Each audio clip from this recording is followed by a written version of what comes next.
Olá, pessoal! Nós vamos começar agora mais um episódio do Pod Doutor. E nesse episódio nós vamos falar sobre coluna. E para isso, trouxemos um especialista, Dr. Gustavo Peçanha. Dr. Gustavo, seja bem-vindo. Obrigado, Rodrigão, pelo convite. Tenho certeza que hoje é um dia muito especial para a gente falar um pouco mais sobre essa especialidade tão temida pela população, mas que isso não vai continuar assim. E um detalhe, zerei o game. Trouxe o homem aqui para poder falar de coluna. Então, assim, estou muito feliz aí por ter aceitado o convite e a gente bater nesse papo tão importante, né? Que a gente vê que o pessoal tem tanto medo e como hoje né, o tratamento, né, com a coluna, como tudo mudou, né? A evolução, a tecnologia. E aí vamos bater esse papo aí bem bacana. Eu tenho muito orgulho de estar aqui com você, Rodrigo, que nesse podcast que tem desmistificado tantos temas difíceis para a população. E fui incumbido aqui de tratar do tema mais repleto de tabus, espinhos que estão em volta dele. Mas a informação é que cura. A nossa missão aqui é exatamente a transparência, trazer coisas que são reais e ajudar as pessoas a conviver um pouco melhor com esses temas que são tão difíceis, né? As pessoas têm medo de falar de hérnia de disco, de dor lombar, de cirurgia de coluna, mas a informação é que cura e a gente veio aqui para isso. É muito mito, né? É muito mito. Mas hoje a gente vai quebrar esses tabus aí. Vamos quebrar esse mito aqui hoje. Vamos embora. Doutor, fala pra gente aí, se apresenta com a sua formação, a sua experiência. Eu sou Gustavo Peçanha, sou ortopedista, né, de formação, fiz a minha formação num instituto que é muito reconhecido no mundo, que é o INTO. Ele é considerado um dos maiores institutos da América Latina de formação de ortopedia. E dentro da ortopedia, ela se subdivide em várias áreas. E a que eu escolhi é a cirurgia de coluna, que é uma área que a gente precisa fazer mais 2 anos de formação para ser um especialista em coluna e participar de uma sociedade que reconhece os especialistas na patologia da coluna, que é chamada Sociedade Brasileira de Cirurgia da Coluna.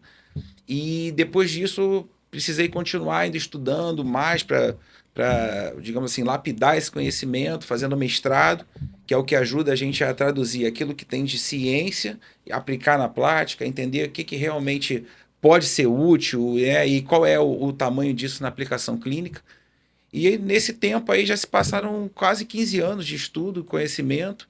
Depois disso, eu trabalho com cirurgia de coluna já há 15 anos, né? Tenho 15 anos de experiência. Tive a honra mesmo e o prazer de conhecer muitos pacientes, viver essas histórias desafiadoras junto com eles. Opero crianças a idosos. Já operei paciente de 8 anos de idade até quase 100 anos de idade. Isso é importante falar, né? Que já Sim. desde a criança, 6 meses, ou Sim. crianças, né, que precisam desse procedimento e ter o especialista. Sim. E a gente vai falar sobre isso também, a questão do especialista, que eu acho que é um tema também importante para a gente comentar. É um tema atual, né? Atual, falar né? de diferenciar o que é o especialista em coluna e o médico que trata de coluna. Falando um pouquinho mais dessa minha formação, eu escolhi essa especialidade de cirurgia da coluna porque é uma especialidade que ela tem uma repercussão clínica muito grande. Eu sempre gostei menos de esporte, acho que até pelo shape, né? E mais de ciência. E a cirurgia de coluna tem essa pegada, né? De estudar patologias desafiadoras, pacientes um pouco mais complexos, e nisso aí eu mergulhei. E vi essa paixão aí pela cirurgia de coluna. Quem imaginar, né? Quem imaginar, né? Que alguém ia se apaixonar por isso, né? Doutor, vi nas suas redes sociais, né, que você também teve em Israel, que é meu sonho conhecer Israel. O que te levou, que motivou você a conhecer Israel? Israel é incrível. Eu tive nesse país, é um país que hoje eu sou apaixonado, não só pelo país, mas pela causa de Israel. Isso não tem a ver com política, tem a ver com visão de mundo. E conhecer Israel, ela não é conhecer o que passou, que já seria fantástico. Já seria incrível você conseguir entender os detalhes da Bíblia, porque a gente faz uma leitura in loco. Conhecer o Rio de Janeiro por foto, por vídeo é uma coisa, tá aqui é outra. Estar em Israel é incrível. Você consegue conhecer e entender coisas de 2000 anos atrás, lendo numa Bíblia que está em português em 2025. Pelas páginas da Bíblia, né? Pelas páginas da Bíblia, o local, a geografia, as flores, as árvores, tudo aquilo ali ajuda a contextualizar aquilo que está na Bíblia. Eu sou um apaixonado pela Bíblia. Mas também é entender o que vai acontecer. Porque quando você está naquele lugar e você vê a movimentação de pessoas, o encontro de várias culturas, isso traz a gente informação sobre a história da humanidade. E Israel, tem muita gente que fala sobre uma sensação, uma energia, coisas nesse sentido. Mas o que eu vivi naquele lugar foi realmente o encontro entre a hora de se reposicionar em propósitos de vida, a hora da gente se voltar um pouco mais para as coisas de Deus, um pouco mais para as coisas da nossa família, e entender realmente quem é o Gustavo hoje. Isso foi possível depois que eu conheci Israel. E eu convido você também, Rodrigo, a fazer essa viagem. É uma viagem que todo cristão deve fazer, toda pessoa que gosta de história deve fazer. Todo mundo, eu acho que ganha muito indo nesse lugar. Israel, a cidade do grande rei. É isso aí. E eu acredito, né, pela minha fé, que, né, que o médico, né, é uma instituição constituída por Deus. Sim, sim, né? sim.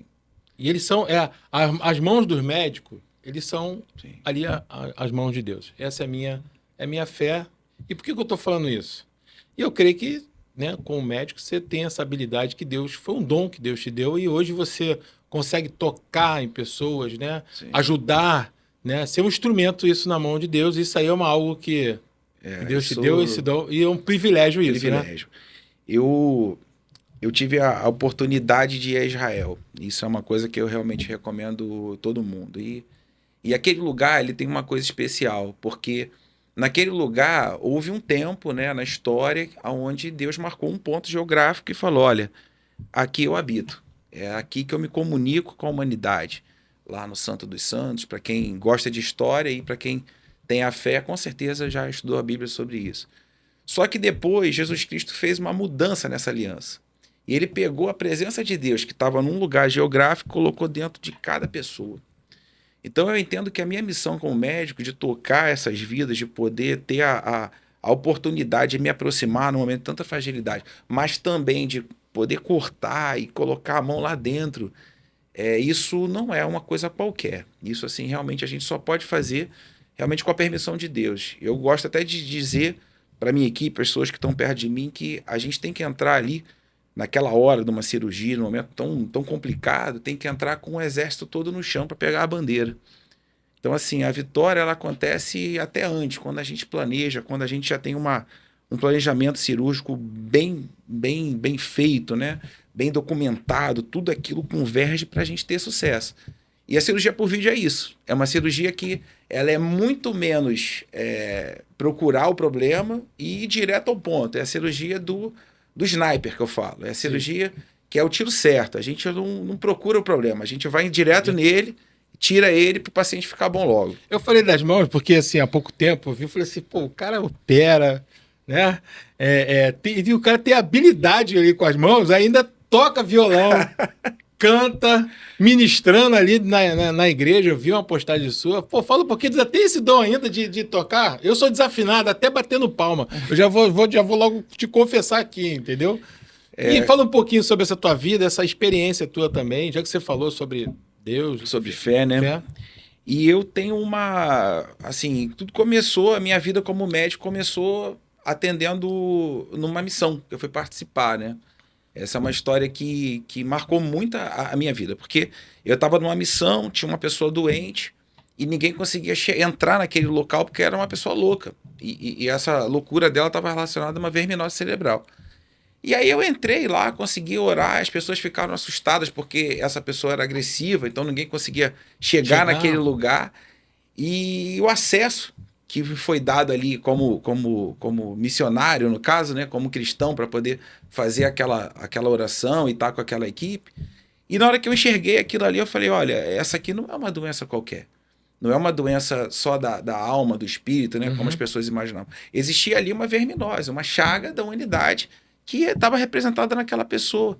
E aquele olhar ali era o olhar já do médico. Não era só espiritual, tinha uma questão física que ninguém estava enxergando isso. Só o médico para chegar. E o conhecimento que eu tinha era conhecimento de segundo grau.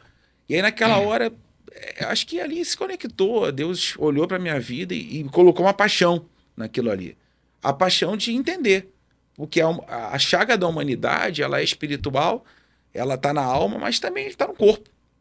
E aí fez muito sentido. Naquela hora ali eu fui impulsionado, cheguei em casa, falei para minha família que queria ser médico. Também era o sonho dos meus pais, achavam que esse era o caminho que eles esperavam para mim já. E foi ali que eu encontrei a medicina, né? Foi cuidando de uma pessoa muito humilde que tinha uma neuroverminose. E começou ali, então, eu comecei ali a fazer vestibular e a minha história, né, acadêmica começou dentro de uma missão. E aí essa questão de tocar foi a forma com que eu me aproximei da igreja, comecei a tocar. Eu tenho uma família que muitos são músicos e vivi a minha juventude enquanto... Isso ajuda a conectar também com o paciente ou com as pessoas. Sim. A música, ela traz isso também, né? É isso, a música é conexão, né? Ela é um caminho que a gente consegue tocar a vida das pessoas, às vezes sem uma palavra, né? Só com uma nota musical. E aí, trazendo isso para o consultório, para o dia a dia, como é importante isso, a empatia com o paciente, com a dor do outro, porque é o que procura, né? E a gente vai falar, né? Nosso papo isso, e aí você fala assim, poxa, e aí não tem prazer melhor. Eu falo assim, cara, eu me identifico em querer servir, em querer tocar, sim, em ajudar o próximo a melhorar, a dar qualidade de vida, né? A gente tem que amar a vida, né? Amar a pessoa. Pessoas. Amar a chaga. E não é olhar para a doença, a gente tem que olhar para a pessoa. Eu sempre digo que a gente não opera uma ressonância, a gente opera uma pessoa. Se aquela ressonância não mostrar... ou outro exame de imagem, ou uma foto, ou uma alteração de marcha não mostrar um sofrimento, aquilo também não faz sentido nenhum. Então, a vida de um médico é cuidar de pessoas e não cuidar de doenças. Eu tenho chamado vários especialistas, têm vindo aqui, e assim, isso tem enriquecido cada vez mais até meu conhecimento, e daqueles também que assistem também o podcast, né, os cortes, enfim. Queria que você falasse, que é uma coisa assim sobre o especialista, para ficar claro, porque assim, eu tenho dor, tá? E muitos vão assistir a gente e falam assim, pô, eu tenho dor, eu vou no ortopedista. Fica uma coisa meio que genérica, eu vou no ortopedista. Só que existe os especialistas. Hoje, como eu convidei, eu falei assim, eu quero falar sobre coluna. Eu nunca não tinha feito nenhum podcast sobre endoscopia, né? E eu falei assim, bom, tem uma pessoa melhor para falar aqui, doutor Gustavo Peçanha. Vou chamar ele aqui, né? Enfim, para falar em um especialista que vai falar sobre coluna. Queria que você falasse sobre essa parte da ortopedia, que tem várias subespecialidades, e terminaria falando da sua, para que aqueles que são leigos entenderem. Então, ok. A especialidade da ortopedia é uma especialidade ampla, né? Ela começou tratando de todas as patologias músculo-esqueléticas, mas o tempo fez a gente entender e enxergar mais complexidade em pequenas áreas. Por exemplo, a cirurgia da mão é uma cirurgia que envolve a pessoa ter uma habilidade especial de, às vezes, de suturar um tendão muito delicado, um nervo, suturar um vaso. A cirurgia do pé, a cirurgia do quadril, que tem a ver com o movimento da pelve, enfim. São especialidades que um ortopedista generalista não consegue saber tudo, né? Quanto mais a gente estuda, mais a gente precisa fragmentar para a gente conseguir realmente apostar naquela pessoa mais habilidade, mais conhecimento técnico e mais assertividade, tá? Então, a dor, né? A dor é como um carro que está acendendo uma luz no painel. Você pode apagar a dor sem resolver o problema real da pessoa, né? Hoje a gente tem muito mais ortopedistas, sempre houve, do que especialistas em coluna. E aonde que isso tem a ver? Porque muitas vezes as pessoas estão buscando médico para tratar de uma dor nas costas. Dor nas costas tem várias causas, não tem uma só. Ela pode representar um problema musculoesquelético da coluna, como também pode ser um problema renal. Pode ser um problema da articulação sacroiliaca, que é uma articulação muito pouco falada. Pode ser até uma dor do pâncreas. Mas o especialista em coluna, ele não vai tratar a dor. Ele vai buscar a causa da dor. É como você ir no mecânico, o cara foi lá, tirou a luz que acendeu no painel, sem descobrir por que ela estava acendendo.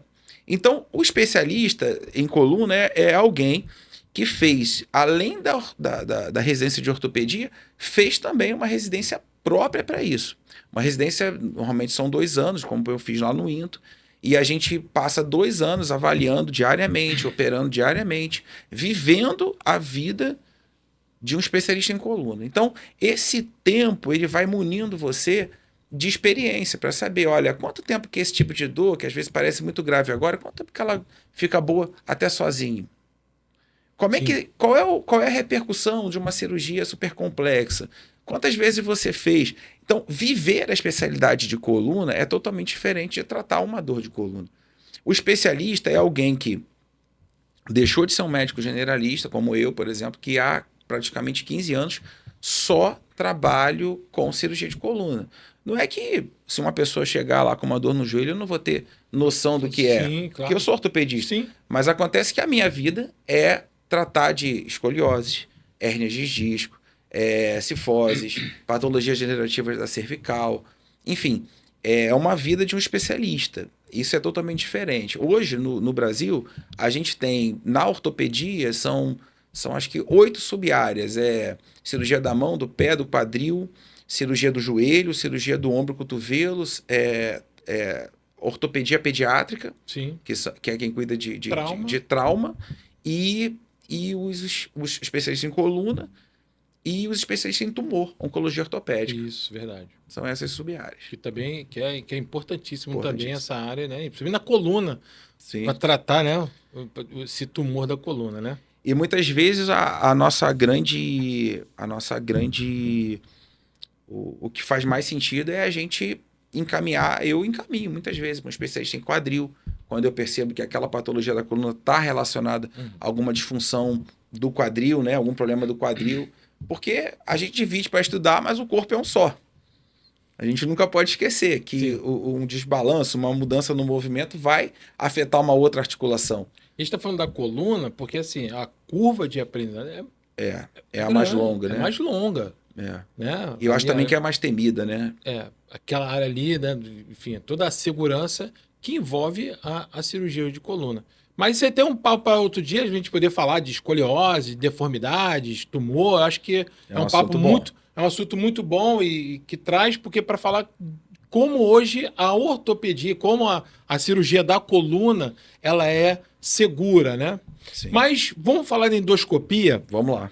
que hoje que é o nosso tema da manhã. é o tema da manhã hoje, e que o pessoal chega já falando, porque assim, hoje muito se fala, doutor, minimamente invasiva. Hoje a gente escuta essa palavra. Né? Eu queria que você falasse um pouquinho sobre a endoscopia e esse minimamente invasivo que as pessoas procuram. O que acontece? Quanto menor o acesso, a nossa cirurgia precisa ser mais precisa. Eu gosto de dizer que a cirurgia minimamente invasiva é a cirurgia que preserva a musculatura, mas a endoscopia ela conseguiu unir uma cirurgia que preserva a musculatura, um envoltório, sem perder a capacidade de resolver a causa do problema. Existem muitas técnicas, né, minimamente invasivas. Cirurgias, por exemplo, como infiltrações, são bloqueios que você coloca uma agulha, injeta uma medicação. As cirurgias por radiofrequência, que são cirurgias que a gente coloca uma agulha, ela queima um nervo que capta uma dor específica. Mas a cirurgia por vídeo, ela realmente é bem diferente. Ela veio para mudar o espectro de uma cirurgia minimamente invasiva. Por quê? Porque ela imita aquilo que o corpo faz. Que é o quê? O corpo, apareceu uma hérnia de disco. E a gente vai explicar o que é uma hérnia de disco. Que é um pedaço do disco que saiu e está ali comprimindo um nervo, que é como um cabo de luz. E aí o corpo provoca uma grande inflamação, que é o que te provoca muita dor, e às vezes ainda piora a situação, porque tudo que inflama, incha. Sim. Se o ambiente já é apertado, quer dizer, inchou, piora mais a dor ainda. Mas o que o corpo está tentando fazer é o quê? É tirar aquele fragmento que comprime dali. E a cirurgia por vídeo é exatamente isso. A gente faz um acesso muito pequeno, como, por exemplo, colocar uma caneta dessa, coloca no lugar certinho e, através da luz dessa caneta, a gente vai filmando, achando o problema, se desviando daquilo que a gente não pode lesionar e acha o ponto-chave, que normalmente é a hérnia de disco, e remove por ali. Vou aproveitar esse gancho aí, eu vou entrar um pouquinho mais para frente, mas vamos entrar nesse aí que eu acho que é importante. Rafa, joga aqui no vídeo, aquele acho que é de um segundo, um que tem uma câmera Só para o pessoal ter uma ideia da visão do médico, porque assim, a tela, né, ela é um pouco parecida com essa aqui, é um pouco menor, a que você tem a visão, o acesso. É importante falar que a gente está falando de uma caneta, Sim. né? A gente vai mostrar aqui. Sabe qual é o vídeo, Rafa? Qual que é? É o que tem lá o que mostra só ele vai te mostrar aí. É o vídeo da endoscopia. Ele fazendo. Vou contar um pouco como é que essa história da endoscopia entrou na minha vida. Tá, ele vai lançar aqui. Eu, em 2014, eu fui para a Alemanha aprender a fazer a cirurgia por vídeo. Já existia cirurgia por vídeo no Brasil, mas não era uma coisa divulgada. E eu lembro que quando eu fui lá, fiquei apaixonado em operar com uma câmera, com uma ampliação de uma tela do tamanho dessa aqui. Em HD. Em HD, né? É. Incrível. Aqui, ó. E cheguei no Brasil e contei assim, tá? para as pessoas. As pessoas achavam que isso nunca ia chegar aqui. Tamanha evolução que era já naquela época, há 10 anos atrás. Há 10 anos atrás. Só que em 5 anos, que depois desse tempo, essa cirurgia praticamente tomou o lugar da cirurgia convencional. Sim. Então, só para você ver como que a nossa área, o nosso pequeno nicho, que é de cirurgia de coluna, é um dos nichos da cirurgia, neurocirurgia e cirurgia de coluna, das áreas da medicina, é uma das que tem maior aquisição de tecnologia e passa por modificações mais rápido. Praticamente tudo aquilo que a gente recebe de conhecimento de outras áreas, uma das aplicações mais óbvias é o quê? São as cirurgias de maior risco. Entre elas, qual? A cirurgia por vídeo. E é por isso que a gente precisa dar notoriedade a essa técnica, porque ela passa por vencer a dor e o sofrimento de muita gente. Vamos lá. Vamos aqui, só para ter uma ideia, e aí eu vou pedir, né, primeiro, para poder até chamar na câmera aqui, ó. Aqui é como se fosse no centro cirúrgico, tá? Para ficar bem claro. Diminui só um pouquinho a imagem. Isso. Tá bom assim? Só para poder aparecer, tá bom? Tá perfeito. Tá. Pode fazer uma interrupção aí, que eu acho Interrompe aí, Rafa. Isso, interrompe aí. Interrompe aí, isso. Uma pausa. Isso. Ó, essa cirurgia que está mostrando aqui, na realidade, eu coloquei uma câmera que ela é mais estreita do que a minha caneta, tá? Nesse espaço aqui, tá? Isso foi guiado por... Ó, peraí, vamos filmar assim, ó. Nesse espaço aqui, chamado espaço interlaminar, tá? Enfim, um acesso por trás da coluna. Isso foi guiado por raio-x e a gente colocou uma caneta que tem uma câmera na ponta e um buraquinho por onde a gente passa esses instrumentos que a gente vai usar para poder fazer a cirurgia. Essa caneta aqui, ela deve ter 1 centímetro de largura. A nossa câmera tem menos. Tem 0,8, enfim, é bem delicada. E a gente consegue fazer essa filmagem aqui, só para que se entenda. Que é dessa né? forma. Que é isso aqui, é uma cirurgia real. Está mostrando aqui o que ele está vendo realmente, Isso. a visão do cirurgião. Real. Isso aqui foi uma cirurgia que aconteceu. A gente operou e a pessoa teve alta no dia seguinte. Não, estou falando que aqui que a gente está mostrando na TV aqui é a tua visão realmente na hora da cirurgia. Isso, é uma cirurgia real. Isso aqui foi uma cirurgia que eu fiz. Tá? Então, o que a gente está vendo aqui? Se você olhar com atenção, esse fiapinho que está aparecendo aqui, isso aqui é um capilar. É o capilar. É mais fino, às vezes, até do que um fio de cabelo. Então, a gente tem uma ampliação aqui de muitas vezes. Tá? E por que a gente consegue ver isso aqui, diferente de uma cirurgia comum, que normalmente sempre fica sangrando um pouco? Por quê? Porque a gente injeta um soro numa pressão, que essa pressão ela diminui o sangramento. Então a gente tem uma visão muito mais precisa, não só pela ampliação, mas também pelo controle da hemostasia. E o que a gente está vendo especificamente nesse ponto da cirurgia? A gente está vendo aqui a hérnia, que é tudo isso aqui, tá? Bem inflamada com esses vasinhos aqui que mostram a inflamação. Essa estrutura que está passando aqui é o nervo e eu estou afastando ele com aquele instrumento que está aparecendo ali em cima, super delicado, que é uma espátula de menos de 2 centímetros. E aí eu afasto o nervo e fico com a hérnia na minha frente. Para quê? Para tirar ela. E na hora que eu remover essa hérnia, esse nervo consegue se movimentar com muito mais facilidade, desinflama e a pessoa melhora praticamente na hora da dor que ela tem, que está relacionado à inflamação e à compressão desse nervo. Tá? O que a gente está vendo aqui, ó, a hérnia, né? Eu falei, então o que é a hérnia? A hérnia é o quê? É um pedaço do disco vertebral, que é essa estrutura que fica aqui, ó, entre os corpos vertebrais, esse vermelhinho, e que por algum motivo ele vazou. E ele vazou para onde? Para cima do nervo. E aí a gente com essa câmera entra ali com toda a precisão, né? Isso não é feito com pressa, mas com precisão. entra ali, remove aquilo que está na frente para poder chegar, remover essa hérnia, causando o menor dano tecidual para todas as estruturas que estão em volta e que vão continuar sendo muito importantes na reabilitação do paciente. E tirou a hérnia, praticamente a dor já Isso melhorou. alivia na hora, porque essa hérnia ela tá comprimindo ali as raízes e ali. Por isso que eu tive, né? Você hérnia, teve, né? Tive uma hérnia também, sigo isso. Porque assim, eu lembro que eu tinha câimbras. Citar algumas coisas que as pessoas se identificarem. Sim. Câimbras. Teve um período que eu forcei muito andando, subindo fui um monte. Olha. E aí, depois o meu pé caiu, porque provavelmente eu forcei muito essa minha região. Então, o pé ele pode também cair. Sim. Queria que o senhor falasse um pouco sobre isso, de algumas coisas que acontecem desses pacientes, se tem outras situações também que acontecem por causa da hérnia. Então, você estava contando das disfunções que acontecem por conta da disfunção de um nervo. Ou seja, um nervo comprimido ele para de funcionar. E quais são as funções de um nervo? Tá? O nervo ele capta dor, por isso que quando ele tá comprimido, ele se manifesta com dor e também ele transmite movimento. Tá? Ele é um cabo de luz que a gente está vendo aqui. Ó. É como o cabo desse microfone aqui. Se a gente começar a apertar, vai começar a chiar a minha voz e vai ter uma hora que ela vai parar de funcionar. Fica intermitente, vai, volta. Exatamente, que é a cãibra. E aí, qual é o caminho final da lesão de um nervo, né? Qual é a disfunção final? É a pessoa sentir muita dor, vai chegar uma hora que ela vai parar até de sentir dor. Porque também não vai ter mais movimento, não vai ter dor, enfim. O nervo, a dor que você sentia era por conta da compressão da estrutura nervosa.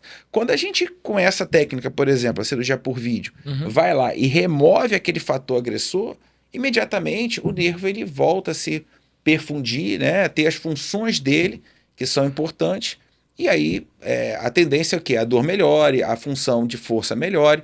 É claro que se esse nervo passou muito tempo comprimido, e é por isso que a gente precisa ter uma avaliação muito individualizada de cada caso, se esse nervo passou muito tempo comprimido, às vezes ele não se recupera totalmente. Tá? E aí é que eu digo, a importância é a gente respeitar a dor de cada paciente. Porque um nervo comprimido abordado na hora certa, seja por uma medida não cirúrgica, uma fisioterapia, medicações, ou até por uma cirurgia, ele tem a capacidade de se recuperar, mas isso é limitado. Sim. Se a pessoa passou muito tempo com uma perda de força, às vezes essa compressão de estruturas neurais, né, de nervos, ela pode se manifestar até com perda da função urinária. Que é o que eu quero dizer com isso? A pessoa começa a perder xixi, faz força, perde xixi. Espirra, perde xixi. Não tem controle. Não tem mais controle. Então, a importância de se avaliar cuidadosamente cada caso é isso. É você entender quem realmente precisa de uma cirurgia, de uma abordagem mais invasiva, né? Que no caso é uma abordagem minimamente invasiva que a gente está falando aqui, ou não. A maioria das hérnias ficam boas com fisioterapia, tratamento não operatório. É importante se dar essa informação, isso porque às vezes você tem uma pessoa idosa ou mais de 60 anos em casa e começa a ter essas disfunções, né? Vamos dizer assim, né? E eu queria que o senhor falasse mais para que essas pessoas tenham atenção, porque às vezes vocês não, porque é da idade. E não é. Queria que o senhor falasse sobre isso. Explicar, né? Essa parte. A importância daquele que acompanha, o filho, né? Enfim, que está ali com uma pessoa de uma idade que está tendo esses... O que acontece? Uma pessoa que começa a apresentar a perna muito pesada, dormência, dificuldade de movimentar os dedos do pé ou ficar na ponta do pé, dobrar o joelho, quando vai se levantar tem muita dificuldade de sustentar o próprio peso, subir uma escada, ou essa dormência começa a pessoa não conseguir ter a segurança de fazer algum movimento, isso normalmente representa algum tipo de compressão neural. Isso não significa, eu não estou falando aqui de que essas pessoas precisam especificamente de cirurgia, mas elas precisam ser avaliadas. Porque existem múltiplas abordagens que você consegue preservar a função neural daquela pessoa, se isso for visto logo no início do sintoma, e se você deixar, empurrar com a barriga, achar que isso é normal, não, tá tudo bem, a pessoa idosa é assim mesmo, daqui a pouco passa a ser uma condição que não pode mais ser recuperada, ou só consegue ser recuperado através de uma cirurgia. Então, todo idoso que começa a ter dificuldade de se levantar, começa a ter muita dormência no pé, ou não consegue mais ficar na ponta do pé, ou não tem segurança para caminhar sozinho, essa pessoa precisa de uma avaliação de ortopedista. Eu nem digo uma avaliação de um especialista de cirurgia da coluna, mas pelo menos algum médico que tenha noção para poder avaliar a função dessas estruturas que são os nervos, são estruturas muito delicadas, tá? Tá. Eu acho que é isso. Importante isso. Queria que o senhor falasse assim, com relação sobre o procedimento em si, né? Tá. Primeiro uma pergunta aqui que eu acho que vale ouro. O paciente hoje, ele chega no consultório com buscando uma segunda opinião, uma terceira opinião, porque a primeira ele já foi lá no Google, no Dr. Google, ou no Dr. Chat GPT, porque ele já vem lá, ele já chega lá com todas as informações. Isso acontece, doutor? Fala pra gente aqui. Eu digo que é o médico mais acessível do mundo, o Google e o Chat GPT. Isso não invalida, eu não sou contra. Eu acho que a tecnologia ela veio para ficar e a gente precisa usar o melhor que ela tem. Mas entenda que é uma impressão ampla, né? Sem nenhum tipo de especificidade. A nossa missão é avaliar a vida, a pessoa, o caso, né? Individualizado, né? Aquela pessoa. Então, assim, é comum a pessoa chegar, às vezes, já com algum tipo de pesquisa. Já chega o diagnóstico. Já leu no laudo, olha, eu tenho uma hérnia, eu escutei falar que o senhor opera por vídeo. E a gente tem que também ter a calma, né? De entender que quase 80% das pessoas vai ter uma crise do lombar na vida. Isso é um dado estatístico. Sim. Enfim, e a gente não vai operar 80% da população de maneira alguma, tá? Então, a imensa maioria das vezes, a gente vai transformar aquela situação numa oportunidade. A gente acolher aquela pessoa, organizar um tratamento bem eficaz para que aquela pessoa fique boa. A maioria das vezes isso vai acontecer de 6 a 8 semanas. Isso aí, imagina quando não existia cirurgia da coluna. Será que todo mundo ficava... né? Tem a lógica. A gente está aqui para jogar com a lógica, com a natureza, com o conhecimento, com a ciência. E então é isso. A primeira coisa é a gente ter essa noção de que a grande maioria das pessoas que tem uma dor lombar, uma perda de força, a gente vai avaliar para quê? Para organizar um tratamento não operatório. E, em alguns casos selecionados, quando a gente observa que aquilo pode se transformar num dano irreversível, ou é uma dor insuportável que só piora, ou ela tem uma disfunção neural, ou seja, uma disfunção do nervo, que a gente entende que aquele nervo tem muito mais chance de ficar sequelado do que poder esperar uma abordagem que o corpo tente se reorganizar. E aí é a hora que a gente precisa conversar e mostrar para aquela pessoa as opções cirúrgicas. Assim, como, né, conhecendo o seu trabalho, né, enfim, como as pessoas acabam, né, falando, né, doutor Gustavo Peçanha, né, o teu acolhimento com o paciente, a importância dessa relação médico-paciente, né, que eu acho que isso é importante porque ele está ali, primeiro você está ali gerando uma confiança nesse paciente, ele precisa confiar. E aí você tem também a família, porque como é que essa parte humana do doutor Gustavo que precisa ter, porque assim, vamos combinar que você vê se já cheguei em alguns médicos, qual é o teu nome? Pô, o cara nem olha pra minha cara. Qual é o teu nome? Você tem, toma isso aqui e vai embora, né? E isso não... E aí tu fala assim, caramba, o cara não me examinou. E como é que é essa relação do médico-paciente, do teu acolhimento? Porque assim, você não acolhe só o paciente. Tem que acolher tem a família. E todos estão ali. Fala um pouquinho dessa parte, né? Parte humanizada do médico, do teu consultório, de como você trata. Acho que isso é importante os pacientes entenderem. E isso, com certeza, vai ter gente dando testemunho lá quando eu vi essa parte aí. Tomara, né? Eu não tenho dúvida. Então, o que acontece? A gente precisa sempre ter a sensibilidade de entender que alguém que está com muita dor, essa pessoa, ela não está vivendo normal. Quando a dor chega, a qualidade de vida foi embora. E junto com isso, a capacidade laborativa, às vezes a possibilidade de você se manter como mantenedor de uma família, um pai de família. A esposa, às vezes, é aquela pessoa que não consegue mais fazer nada na vida dela, trabalha, não consegue cuidar do filho. É muito comum, às vezes, a população jovem, às vezes a mulher teve um filho e não consegue pegar a criança no colo. Sim. O idoso, olha, agora eu tive um neto, a minha chance de estar com meu neto. E não estou em condições. E não tem condição. Então, é necessário que você cerque aquela pessoa de boas informações para quê? Para transformar aquele momento que ela vai precisar se recuperar. E eu não estou falando de uma cirurgia, estou falando às vezes, do tratamento conservador, de dar notoriedade ao entendimento dela de que ela vai precisar deixar de fazer algumas coisas, sabe, de fazer algumas opções pela saúde dela a longo prazo. Isso inclui, por exemplo, fazer uma fisioterapia bem feita.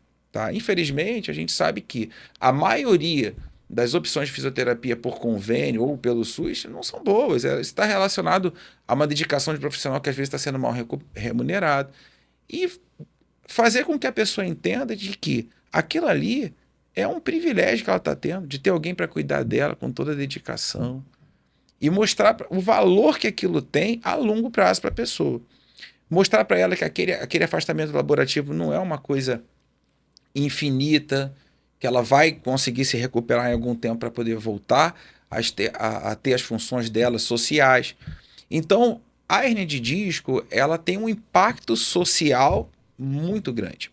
Seja psicológico, pela dor que a pessoa sente, seja pelo pavor que a pessoa tem, né, até de uma cirurgia, ou até mesmo pela incapacidade de trabalhar. E aí é a hora que a gente precisa conversar um pouco, escutar a pessoa, dar informações para que ela se reconecte com a vida dela. Porque o medo, ele paralisa. É isso aí. Você fala em cirurgia, apesar que seja um procedimento, já foi mostrado aqui, eu acho que isso é importante, ter uma ideia, né, de que é esse... Que é uma agulha. A gente falou a caneta aqui e a cana de trabalho, né? Ela é muito delicada. É, né? Muito delicada, é bem menor.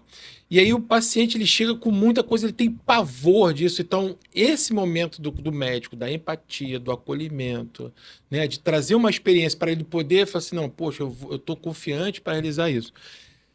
Eu queria perguntar assim, sobre tem alguma preparação para essa cirurgia, alguma preparação especial? Sim. Além desse acolhimento, que isso é fundamental? Eu acredito muito na informação. A informação, ela cura. Quando a pessoa tem o entendimento do que está acontecendo, de tudo, como eu expliquei aqui, eu explico também no consultório, ela entende qual é a doença que ela tem, entende qual é o impacto que aquilo tem na qualidade de vida dela, mas também na capacidade de trabalhar. Normalmente a pessoa já sai do consultório muito mais tranquila. E algumas chaves, eu ao longo da minha vida, eu fui acumulando esse conhecimento e eu gosto de aplicar. Por exemplo, vitamina D. É uma vitamina, é um pré-hormônio, né? É um tema que ele é muito interessante porque as pessoas esquecem que a vitamina D, ela não é só uma vitamina para quem está tratando osteoporose, né? A maioria das pessoas toma para poder tratar a osteoporose, mas é uma vitamina também muito ligada à imunidade. Por exemplo, então, pessoas que vão passar por cirurgias de coluna, eu gosto muito de quando eu vejo que a pessoa tem algum déficit de vitamina D, a gente suplementa aquela vitamina D, porque isso diminui a chance da pessoa ter uma infecção na cirurgia, mas não só uma infecção da cirurgia. Por exemplo, a pessoa fica resfriada, ter um outro tipo de infecção e que no curso da recuperação ela vai ter uma recuperação melhor, se ela estiver mais protegida. E é um detalhe que parece às vezes tão simples e que foge, deixa passar. É importante essa parte da nutrição. Sim. Uma outra coisa que eu gosto muito de fazer nas minhas cirurgias, e aí nas cirurgias por vídeo, é porque como a gente tira esse fragmento que saiu de dentro do disco, né? Um pedacinho do disco que se desprendeu, significa que essa articulação, ela tá doente, senão ela não tinha perdido um pedaço.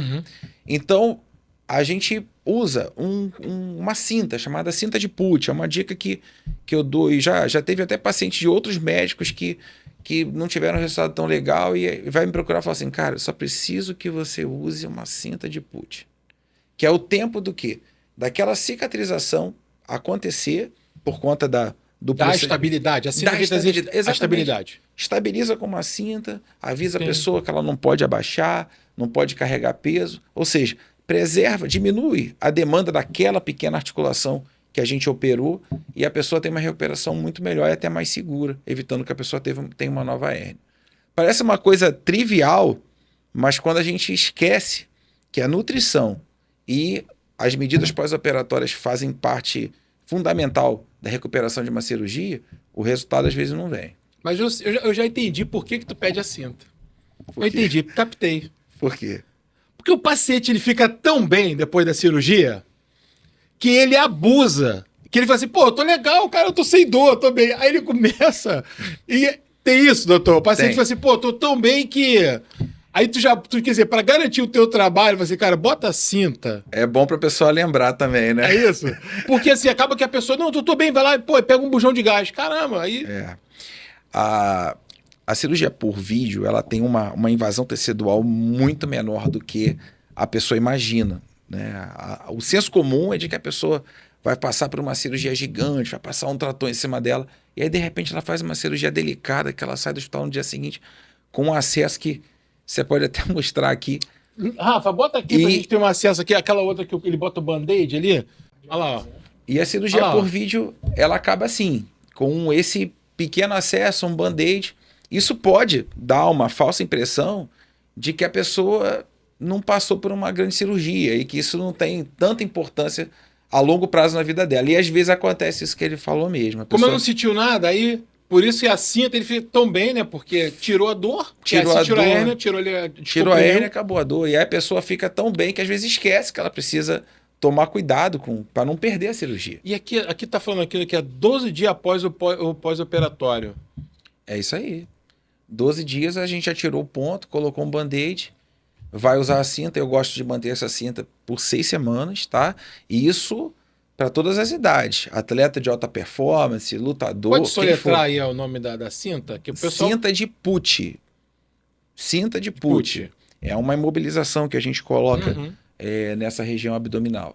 E essa volta, em porque se eu falasse da endoscopia, depois desse procedimento, as atividades, a vida. Porque assim, eu já escutei isso, tá? Camarada operou, fez lá o procedimento, alguma coisa, e aí fez a cirurgia, né, e tudo. Ele fala assim, o cara mais forte do que eu, tá? Doutor, quando é que eu posso voltar pra academia? O cara nunca foi pra academia, mas ele quer agora. Tem isso, o paciente que... Às vezes a gente faz a cirurgia numa pessoa e a gente não imagina que ela virou uma página na cabeça, né? Ela fala assim, agora eu mudei de vida, agora eu sou outra pessoa. Eu tive esse ano uma paciente que a gente fez uma cirurgia de escoliose, de repente ela virou uma página na cabeça e resolveu que engravidar. A gente teve filho, tem 1 semana e pouco. Pô, que mesmo. E, sabe, virou, ela venceu aquela deformidade, né? E às vezes a pessoa tem uma vida tão corrida, com tanto trabalho, e aí arruma uma hérnia de disco, de repente percebe que vai perder a capacidade de trabalhar, porque aquilo tudo assusta ela, e aí a gente vai lá, opera, ela fala assim, bom, agora eu sou outra pessoa. Agora é minha hora de mudar e transformar numa pessoa muito saudável. Mas aí isso aí também tem um perigo. Por quê? Porque a gente vai se deparar com uma pessoa que acabou de passar por uma cirurgia e que ela quer passar a ter a vida de quem sempre fez exercício. E aí não é igual, não. Não tem quer como. quer virar atleta também, no mesmo dia, né? Quer mudar a vida. É importante isso você falar, porque assim, a pessoa vai assim, pô, eu operei, agora eu vou ter minha vida. E não, e assim, é uma coisa gradativa, Gradual. ela consegue, né? Ela tem que chegar e... Como é que é isso? Como é que o médico, para poder passar isso? Porque parece que ele já chega pro médico depois que opera, doutor, eu já posso, já fica ali, né? Assim, calma, tem um tempo de recuperação, você não tirou um dente, você fez um procedimento, como você falou, poxa, da escoliose, não, já foi engravidar, vai ter, lógico, legal, a gente fica feliz, mas também tem um processo. E aí a orientação, por isso que a gente está falando aqui do especialista, dessa importância, porque você sabe o tempo da recuperação de cada indivíduo. Que é o que você trata, cada indivíduo. Doutor, essa questão da cirurgia, da pessoa comum, vamos dizer assim, eu que não sou atleta, não tenho uma vida... E do atleta, a diferença da recuperação de quem realmente é um atleta, vamos considerar de alto rendimento, uma pessoa que pratica esporte, que faz, e para a pessoa comum. Como é que é essa recuperação? O que acontece? O atleta ele tem uma capacidade muscular, a estabilização do envoltório, né, dessa pequena articulação que a gente está tratando aqui, que a gente de fato operou, muito maior. Então, enquanto uma pessoa comum, a gente passa 6 semanas com a cinta, começa a fazer RPG e leva um tempão para a pessoa poder adquirir a estabilidade do que a gente chama de core, né? Que é esses músculos aqui da barriga, do bumbum. O atleta ele já tem isso. E às vezes a volta dele para o esporte é o trabalho dele. Então, assim, por exemplo, há um tempo atrás eu operei um atleta de alto rendimento que é um dos maiores goleiros de futsal do mundo. O cara mora do outro lado do mundo, em outro país. E o que aconteceu? Em 2 meses, ele já estava treinando a modalidade dele. Em 3 meses, ele estava jogando o esporte dele. Isso é aplicável para uma pessoa que não é um atleta de rendimento, uma pessoa que talvez seja até sedentária? Não. Não é por quê? Porque ela tem uma estrutura muito mais frágil, muito menos treinada, mas também a necessidade da vida daquela pessoa tem uma demanda muito menor.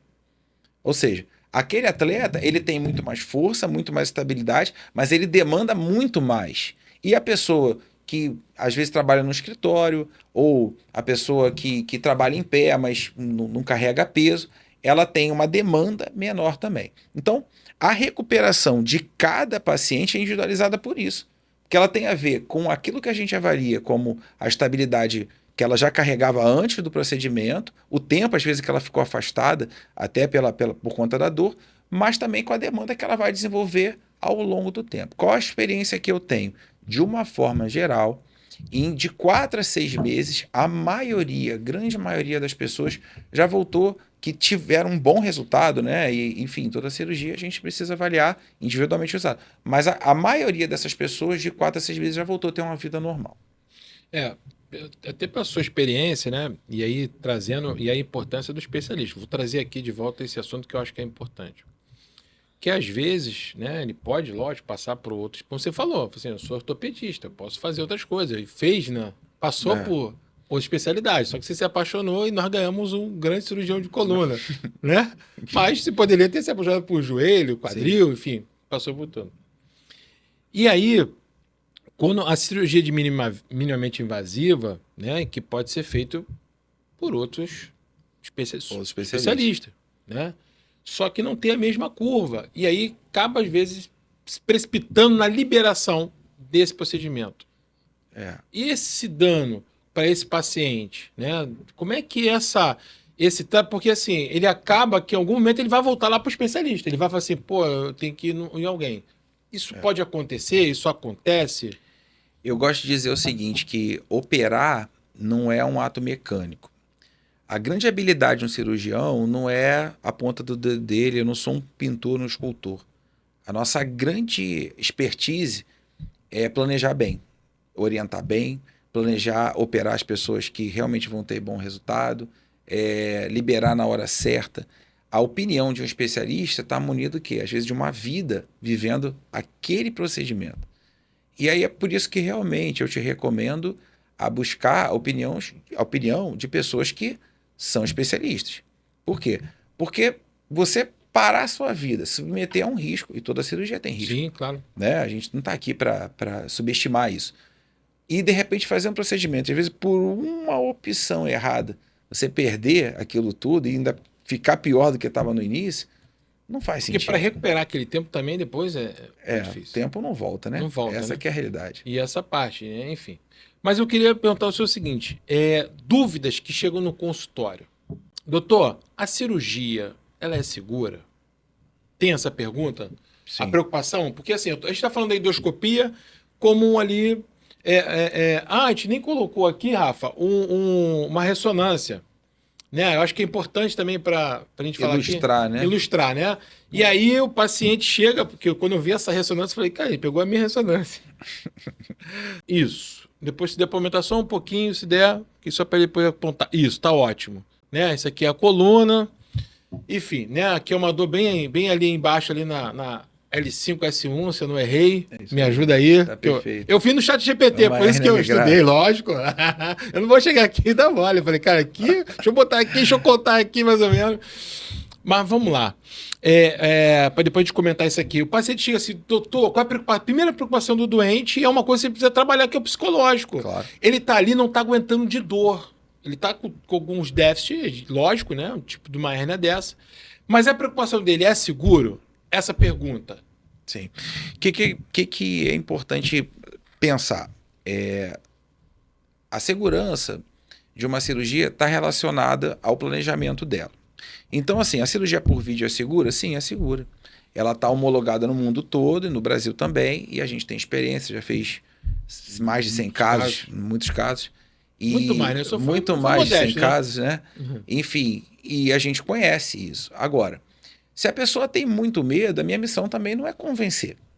Eu sempre digo o seguinte, a dor e a disfunção, ela é o maior convencimento. A pessoa, né, ela vira a chave aqui na cabeça dela. Olha, eu tenho que fazer alguma coisa. Eu não estou ficando bom, do jeito que está, eu não aceito para o resto da minha vida.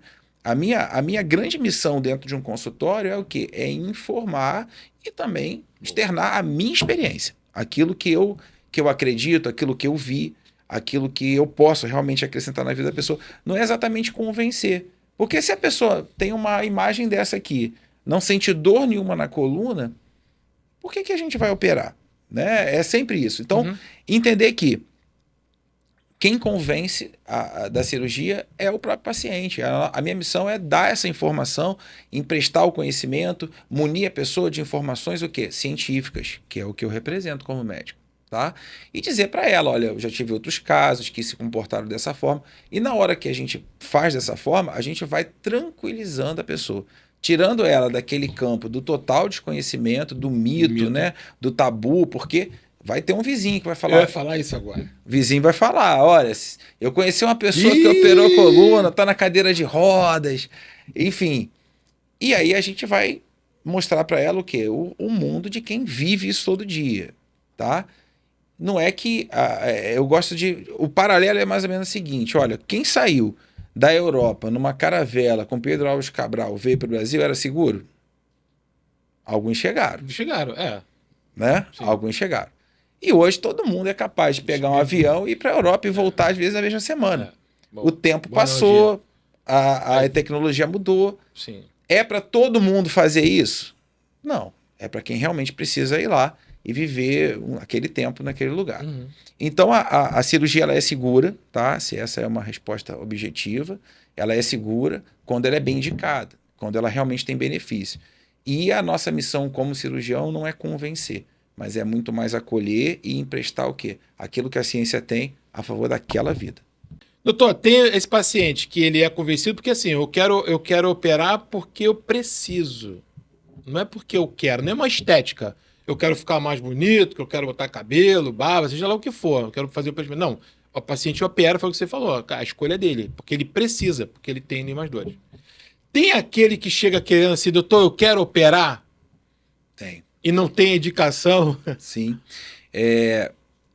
Tem muita gente que às vezes chega no consultório apavorada por conta da dor ou entende que aquela dor tem que acabar naquele dia. E a cirurgia, ela não é bem assim, não. Não é a opção só para quem quer ser operado. Às vezes, aquela dor, a gente olha para aquela condição e fala assim, olha, a cirurgia não vai resolver esse problema. Então, a condição que leva a gente a optar pela cirurgia é ter uma imagem e uma técnica que sejam consoantes, ou seja, que elas vão caminhar para que realmente o resultado seja alcançado. E às vezes a pessoa tem muita dor, mas a gente olha para aquela condição e não enxerga, olha, a cirurgia aqui não vai te ajudar em nada. E aí é a hora, às vezes, de instruir bem um tratamento conservador, de ajustar uma medicação para que a pessoa fique boa, mas a ciência hoje, ela dá a opção para a equipe médica de quê? De permitir que a pessoa passe por essa recuperação sem sofrer tanto, né? Sim. Falando de avanço e de segurança, e aí eu não posso perder essa oportunidade, né? Acompanhei aí os seus stories, fiquei ali vendo ali, muito feliz, você foi... né, assim, ainda aperfeiçoar ainda mais aquilo que você faz, porque agora nós temos a outra visão, né? Outra visão sobre a endoscopia que está vindo também hoje, né, bem foi esse trabalho, a Biportal, E aí, queria que você comentasse um pouquinho dessa experiência lá do outro lado. A gente vai outro lado do colocar mundo, aqui, né? E ali de ter essa oportunidade, né? De conhecer outros colegas também, que... Aí, ó, Tá Xangai, aí, ó. A gente foi pro outro lado do mundo. 15 dias, É isso aí. né? Conhecer a China é incrível, né? Acho que, assim, Historicamente, ali já é historicamente, 5.000 anos de civilização, de história, a forma com que aquele povo se reinventou. 30 anos eles praticamente reconstruíram o país. A gente tem uma visão de mundo muito diferente do oriental. E a China talvez seja, assim, o lugar onde isso mais se concretiza. A civilização é incrível, as pessoas são extremamente gentis, eles têm uma forma de pensar bem diferente do ocidental. Eu tive a oportunidade, né, até o privilégio mesmo, né, de ter sido convidado pelo To Yang para poder acompanhar o serviço dele durante uma semana, numa cidade chamada Zhenhu. Esse é o To Yang, uma pessoa que tem uma fama internacional e, e muita coisa eu aprendi nessa viagem. Uma das coisas que mais me surpreendeu é que a maioria das vezes que a gente conhece um grande cirurgião, a gente vê a habilidade daquela pessoa em operar, e normalmente são pessoas que operam com uma maior velocidade, porque eles têm segurança de fazer daquela forma. Mas o To Yang não é assim. Ele apesar da grande expertise que ele tem, ele vai fazendo a cirurgia com toda delicadeza, e aquilo ali acontece assim de uma forma tão segura, tão delicada, e o resultado do paciente ainda é potencializado. Então, ver, né, participar, viver a experiência de ter ido à China, ver uma pessoa com tanta experiência, ver um serviço que tem anos, um know-how gigante, população é gigante da China. Sim. E ele fazer o que ele fez, e eu vi fazendo com tanta delicadeza, inspira a gente a sempre melhorar. Tá aí o nosso time aí. O time que foi daqui do Brasil, o time né? que foi do Brasil. E como foi lá no serviço, onde foi feito, né, o treinamento, né, onde foi apresentado? Como é que foi a estrutura, né, para receber ali os médicos para fazer esse treinamento? A cirurgia biportal é uma cirurgia que ela já é praticada no Brasil. E por que eu fui para a China? A China, ela tem mega hospitais, estruturas gigantes, né? A população da China é gigante e eles têm um sistema de cirurgia para dar suporte para essa população enorme. Não basta saber fazer, mas como?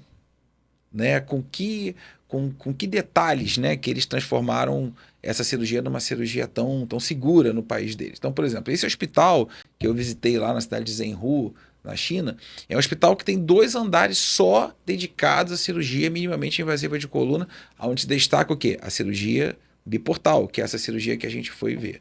Por semana, são 30 ou 40 pacientes que são operados. Como quer dizer? Eles têm uma experiência gigante, né, de operar casos comuns e casos muito desafiadores. Então, para gente que está todo dia lidando com pacientes, viver isso, encontrar alguém que tenha grande experiência, faz a gente refletir para onde também a gente precisa caminhar, e buscar os melhores conhecimentos faz parte da nossa missão como especialista também. Bem bacana. E essa troca é importante, né? Você está vendo ali, até porque é uma técnica que você já pratica aqui, e já, né, é importante falar isso, mas conhecer esse outro mundo, a forma como eles fazem. Como eles fazem, né? Foi importante isso? Muito importante. Não basta saber fazer. Esse é o grande detalhe. Saber fazer é o primeiro passo. Mas como? Com que delicadeza? Com que objetivos? A gente só consegue se eu fosse levar o tempo que ele levou para poder adquirir esse mesmo conhecimento, eu precisaria operar muitos casos. Mas quando eu vou lá e vejo alguém que já passou por isso e transmite para mim, eu pulei essa etapa. Pulou essa etapa, né? Então, assim, é essa diferença entre alguém que começou a aprender e alguém que está buscando. A gente tem que estar sempre buscando. A nossa missão, ela é uma missão de muita responsabilidade. Então, se a gente não tiver sempre se afiando, né? Como a gente gosta de dizer, né? Faca afia faca. É verdade. Não é isso? É. Então, quando a gente vê um cara que tem uma big experiência e a gente vai lá, a gente volta melhor. Bacana. A gente está caminhando já pro final aqui desse nosso bate-papo.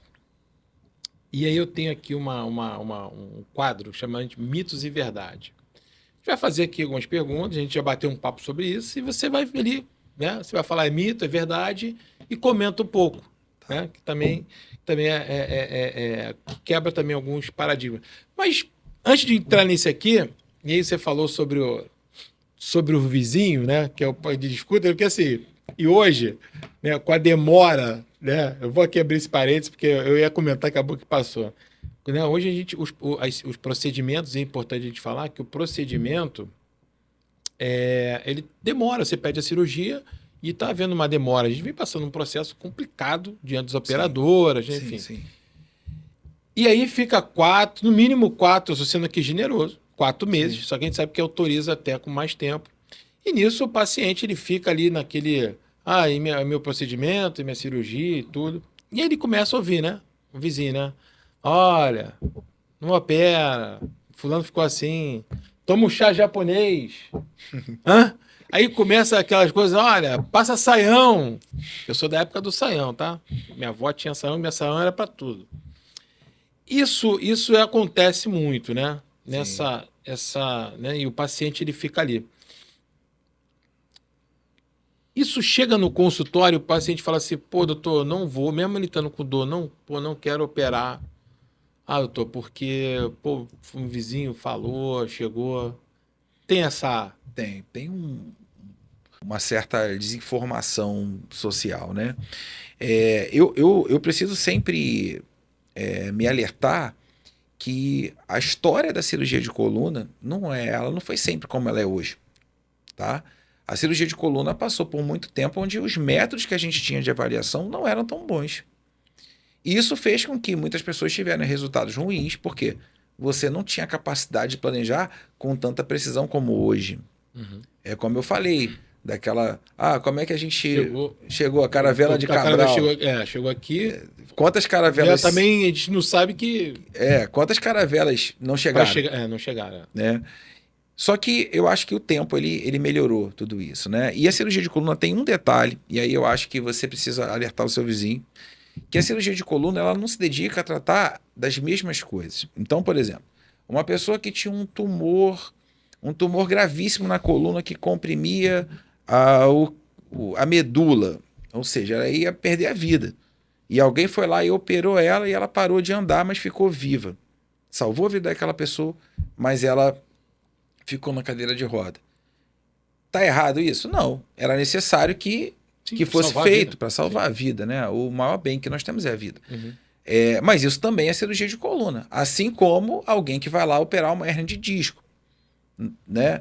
Essa hérnia de disco tem chance da pessoa parar de andar, ficar paralítica na cadeira de roda, como aquela que nós mostramos aqui? Olha, é muito raro. Isso seria assim, sabe, uma coisa muito fora do normal, tá? Não é impossível, mas pouco provável. E também a cirurgia de coluna. Então as coisas acabam ficando tudo dentro do mesmo bolo. Né? Quem passou por uma cirurgia de coluna por uma condição, uma infecção gravíssima, e quem passou por uma cirurgia de coluna por conta de uma hérnia de disco. E as duas coisas são cirurgia de coluna. Para o leigo, parece que a cirurgia de coluna vai deixar todo mundo na cadeira de rodas. Sim. Só que... Não é ele que está com a dor, né? Não é ele que está com a dor, né? É bem isso aí. É bem isso, né? E é sempre isso. A gente precisa munir a população de boas informações científicas, informações respaldadas por opiniões de pessoas com experiência. Da literatura mesmo, que está ali, que estudaram, que tem os casos. Enfim. A nossa missão aqui, eu acho que é falar sobre isso. Esclarecer mesmo. Esclarecer, não é convencer, mas esclarecer. Bom, vamos lá para o nosso mito de verdade. Vamos lá. A primeira pergunta aqui, se é mito ou verdade. Endoscopia é só para casos simples? Não. Pelo contrário, cada vez a gente consegue cirurgias mais desafiadoras, casos mais complexos, a gente consegue operar por vídeo. Eu digo que a ciência evoluiu quando a incisão diminuiu. Porque a gente planejou melhor, a gente foi mais objetivo e permitiu o quê? A preservação de estruturas musculares. É isso. A diferença endoscopia significa olhar lá dentro. Antigamente a gente abria desse tamanho para poder enxergar o que estava ali dentro, pequenininho. Agora a gente coloca uma câmera que vê grande lá dentro. Então não é só para casos simples, não. A gente consegue cada vez fazer casos maiores. Inclusive, essa minha viagem à China tem a ver com isso. Por quê? Porque a nossa transformação, né, a próxima evolução, o próximo estágio da cirurgia de coluna, que com certeza é a cirurgia por vídeo, assim como foi na cirurgia abdominal, que hoje as pessoas operam por laparoscopia, opera o joelho por vídeo, a cirurgia de coluna provavelmente vai passar pelo mesmo caminho. Não para todas as patologias, mas para a grande maioria. Então, o próximo passo talvez seja a gente conseguir fazer essas fusões, que são as cirurgias que botam parafuso, colocam implante, mas por vídeo. E esse foi realmente o meu motivo de ter ido para a China, porque lá eles já têm uma experiência muito mais avançada com isso. E foi para isso que eu fui lá, para poder captar essa informação e tentar colocar ela na nossa realidade aqui do Brasil. Lá tem mais gente, né? Ajuda lá tem também. Mais gente, ajuda. Tem um pouquinho de mais gente. Tem mais gente. Vamos lá. Se eu fizer endoscopia, nunca mais posso treinar ou trabalhar? Mito ou verdade? Olha, eu tenho paciente que a gente operou por vídeo que jogou a Champions. Um dos melhores goleiros do mundo. Lutador de MMA que está treinando um monte de gente aí. Atleta de alta performance. O advogado que está lá no fórum, lá ganhando todas as ações, o pai de família que está defendendo o pão dele todo dia, mas que também está treinando agora para poder não ter mais uma outra doença, cuidar do coração. Um monte de idosos, idosos, pacientes de 80 anos, que antes a gente não conseguia abordar pela técnica comum, porque o dano tecidual, né? Ou seja, o impacto da cirurgia ia ser muito grande. E aí agora com essa câmera a gente consegue ir lá fazer o que precisa ser feito e a pessoa toca a vida dela, né? ter qualidade de vida. Conforto. Conforto, isso aí. É importante, né? É importante essa parte. Vamos lá. Então, isso aí é mito, né? É mito, né? Nunca mais vou trabalhar. Bom, o quarto aqui. Hérnia operada volta sempre? Não. É a minoria. A reherniação, que é o nome técnico disso, ou seja, você tirou uma hérnia, mas um outro pedaço disso se desprendeu, ou seja, formou uma nova hérnia. É uma minoria, tem em torno de 10%, né, 5%, é uma minoria. E por isso também a gente tem esse cuidado de colocar a cinta, que a gente falou. Colocar uma cinta de put é uma forma de preservar. Por quê? Porque esse tempo que a gente mantém ali a estrutura paradinha é o tempo dela cicatrizar e defender aquele disco dele perder mais um pedaço.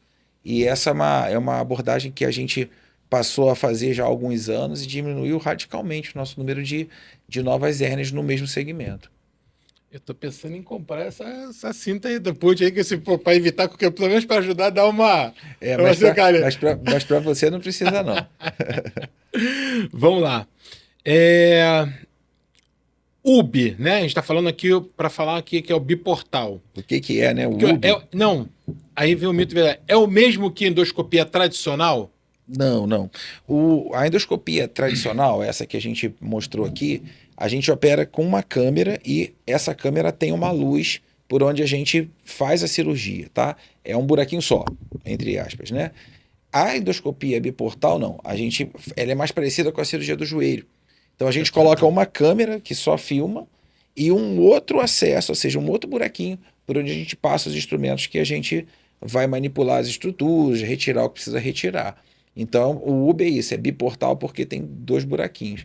E por que o biportal, né? Por que essa com um buraquinho só? O que difere na prática? Na prática, você consegue usar instrumentos mais robustos, ou seja, fazer uma cirurgia, às vezes, com instrumentos que têm um maior potencial de corte, tirar coisas maiores. Por quê? Porque você não está limitado ao tamanho da câmera. Você pode fazer um buraco, passar, às vezes, até um implante por aqui, uma cesta, um parafuso, ou seja, você não está limitado ao tamanho da câmera. Esse que é o UB. A diferença é essa. Boa. A endoscopia é experimental? Não, a endoscopia é um método super consolidado, né? A história da endoscopia de coluna já tem quase 30 anos, né? Ela ficou mais popular nos últimos anos, aqui no Brasil. Mas em outros lugares ela já tem, por exemplo, na China, tem quase 20 anos que eles já praticam essa técnica. Então ela cada vez, né, ela vai se transformando mais e mais rápido, que a nossa área é uma área que tem uma aquisição de tecnologia muito rápida. Graças a Deus, a gente consegue melhorar o que faz todo dia. E ela não é experimental, não. Ela é uma cirurgia muito bem consolidada. Inclusive, no Brasil, ela é protocolada pelo rol da ANS, ou seja, tem todo o respaldo científico e jurídico para que seja praticada. Boa. Para terminar, nosso mitos e verdade, se fizer endoscopia uma vez, terei que fazer pro resto da vida? Não, não, pelo contrário. Normalmente, como essa técnica, como é uma técnica que resolve de fato o problema de uma hérnia de disco, a gente consegue remover ela é feita uma vez só. E pronto, e o paciente fica bom, reabilita com mais facilidade do que a técnica convencional e normalmente não precisa mais fazer, é uma vez só. Tá. Esse que é o ponto. Então, a gente está aqui já encerrando, né? O nosso bate-papo acho que foi, pô, sensacional.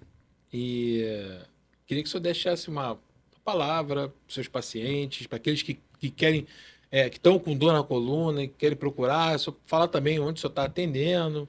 Enfim, dá um recado aí final para a galera, tá ali na câmera ali, e falar aí. Eu espero ter realmente conseguido trazer informação. A nossa grande missão, eu repito, é informar e acolher. A dor nas costas, nesses 15 anos de experiência que eu tenho, realmente eu vi muitas pessoas parando de trabalhar, pessoas perdendo famílias e perdendo grandes oportunidades na vida de ter uma vida mais saudável, mais feliz, muito mais qualidade de vida, possibilidade de fazer esporte, que é uma coisa incrível e muito importante. E eu acho que a nossa grande missão é vencer esse desafio junto com as pessoas, tá? Se você quiser me procurar, eu atendo no Rio de Janeiro em vários pontos. A minha clínica é uma clínica em Botafogo chamada Orto Rio e a gente tá lá já há 30 anos a clínica. É uma clínica bem conhecida na cidade. Eu tenho outros pontos de atendimento na Tijuca, na Vila da Penha, enfim, em vários pontos da cidade, tá? Você pode entrar no Instagram, que hoje é o site que a gente tem, e ver lá bastante coisa sobre isso que a gente falou aqui, um pouquinho sobre os pontos que eu atendo e um pouquinho também sobre quem é o Dr. Gustavo Peçanha, que a gente se permite um pouco de timidez, mas se permite mostrar um pouco da nossa vida pessoal também. Tá bom? Pô, é isso. Doutor, obrigado aí mais uma vez, né? Espero a gente ter outra oportunidade para falar. Eu sei que tem muito assunto para te falar de escoliose, do adolescente, Sim. né? Que o senhor também é especialista, tem essa parte também, né? Na coluna, que o senhor trata isso. E hoje a gente só falou aqui um pouquinho hoje aqui do que realmente, né? Do que o senhor faz, né? Aproveitando essa tua volta da China e trazendo muita coisa. E eu espero a gente bater outro papo e trazer outras coisas que são relevantes para a sociedade e que vai fazer a diferença na vida das pessoas. Muito obrigado. Obrigado, Rodrigo. Obrigado aí os ouvintes, né, do Pod Doutor. Esse canal aí é muito legal. Eu espero que esse canal cresça, informe muita gente, trazendo sempre uma informação nova, uma informação muito confiável para fazer as pessoas perderem os mitos e ficarem sempre com a verdade. É isso aí. Pessoal, estamos encerrando aqui. Quero agradecer aí a todos vocês que acompanharam a esse episódio que foi sensacional. O Dr. Gustavo deu aula aqui sobre endoscopia, tirando tua dúvida. E se você gostou desse vídeo, segue lá a gente lá no YouTube. E eu quero dizer para você, Pod Doutor, a ortopedia como você nunca viu ou ouviu. Forte abraço.